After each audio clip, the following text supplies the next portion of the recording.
আমাদের গার্লস গ্যাংয়ের এটা সেকেন্ড বার দীঘা ট্রিপ। আর আগের বারেও যখন আমরা পৌঁছেছিলাম তখনও আমরা সন্ধেবেলায় গিয়ে জলে নেমেছিলাম, আর এবারেও আমরা তাড়াতাড়ি হোটেলে পৌঁছে গেলেও আমাদের সেই বেরোতে বেরোতে সন্ধেই হয়ে গেল।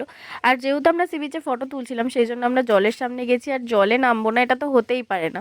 তাই সবাই একটু করে পা ভিজিয়ে নিয়েছিলাম, আর সন্ধেবেলা আমরা কিছু খাওয়া দাওয়াও করেছিলাম বাইরে, প্লাস খাবার দাবার নিয়ে আমরা হোটেলে চলে গেছিলাম।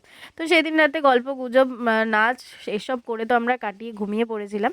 সেই ভিডিও ক্লিপগুলো আর তোমাদের সাথে শেয়ার করলাম না। পরের দিন সকালে চলে গেছিলাম আমরা উদয়পুর।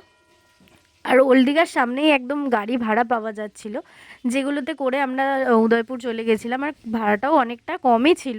তো সেই জন্য আমরা চলে গেছিলাম।